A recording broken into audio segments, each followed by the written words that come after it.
અચાનક જ અવાજ આવ્યો, દરવાજો તૂટવાનો.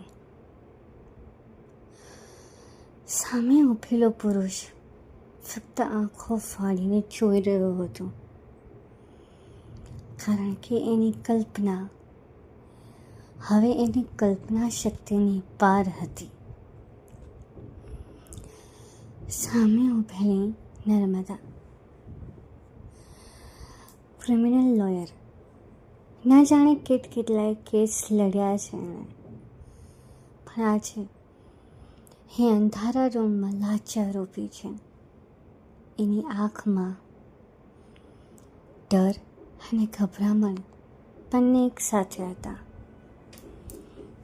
એણે ફક્ત એના પતિની સામે જોયું અને એક અવાજ આવ્યો, ધડામ. એણે પોતાનો જીવ ટૂંકાવી દીધો હતો. એનો પતિ એની સામે ઊભો હતો. એ એક સરસ મજાનો હોદ્દો ધરાવતો હતો, એક એવો નેતા જેની આગળ આખી દુનિયા નતમસ્તક હતી, એક એવો બિઝનેસમેન કે જ્યાં હાથ મૂકે ત્યાં સોનું જ થઈ જાય. એના હાથમાં અચાનક એક ટેપ રેકોર્ડ ચાલુ થયું. કેવી રીતે ખબર નહીં, પણ એમાં અવાજ એની મરેલી પત્નીનો હતો. શું કરું?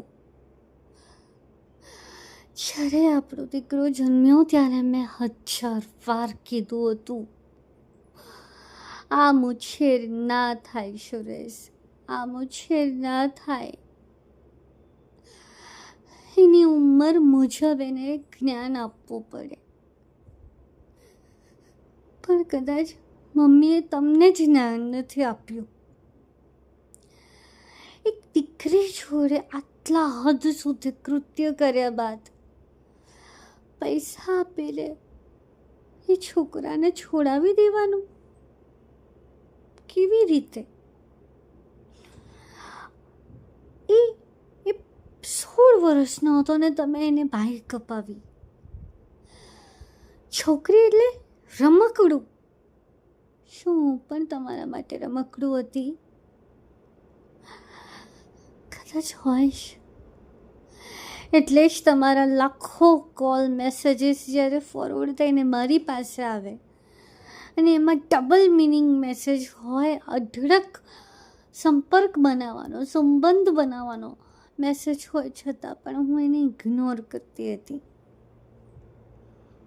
ફક્ત એટલા માટે કે હું એક સામાન્ય છોકરી હતી.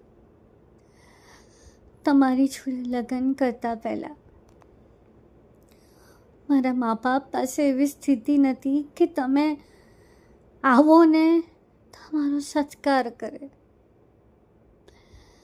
તમારા જેવા કોઈ વ્યક્તિ મારા ઘરે આવ્યા જ નહોતા, અને ત્યાં તમારું માંગવું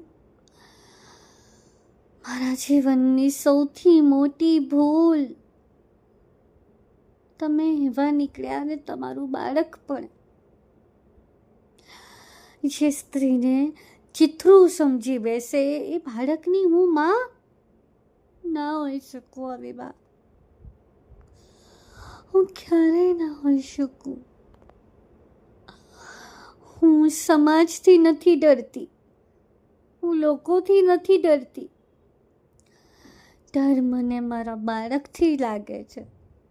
ડર મને તમારાથી લાગે છે.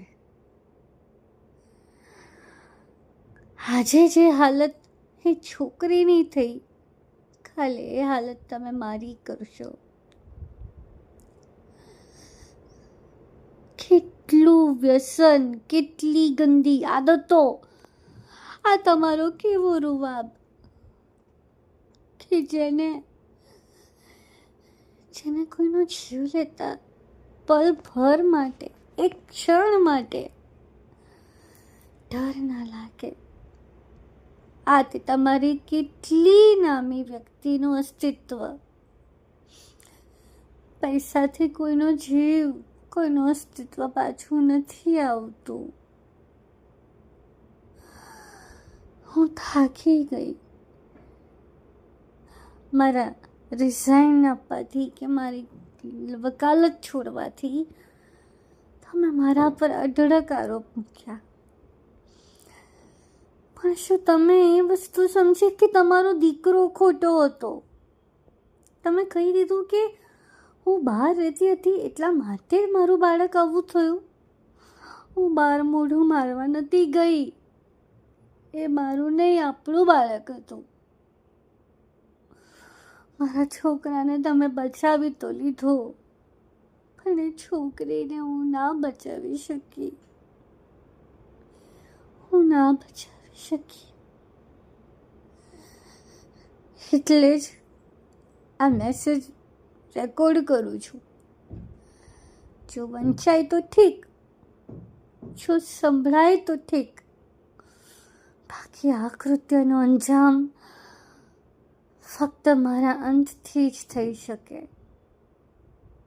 દુનિયાની દરેક સ્ત્રી જેના પેટે આવા કપૂત જન્મ્યા હોય એણે આવું જ અંજામ કરવું જોઈએ કે જેનાથી આ ભારતની દીકરીઓ જોડે આગળ આવું ના થાય. હવે મને ખબર પડે છે કે હું તમને નથી પ્રેમ કરતી. કદાચ મારો ડર હતો જે મેં પ્રેમ સમજીને તમારી જોડે આટલા વરસ કાઢી નાખ્યા. મને માફ કરજે બેટા. હું તને ન્યાય ન આપી શકી. એક સ્ત્રી થઈને, એક માં થઈને બીજી માની પોકાર ના સમજી શકી. હવે ભગવાનને એક જ પ્રાર્થના છે, આવતા જન્મે મને નારી ના બનાવતા. મારે તો પુરુષ બનવું છે, એ પણ એવો કે જે ખરેખર સ્ત્રીને માન આપે, સન્માન આપે. અને જો એ ન બનાવી શકું ને ભગવાન તો મને માફ કરો. હું કોઈ જન્મ લેવા નથી માંગતી.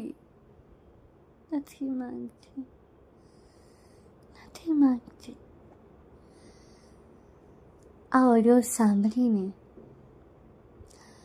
એ પતિ અવાક થઈ ગયો અને સમય ત્યાં જ થંભી ગયો. વાર્તા કૃષ્ણ સખી.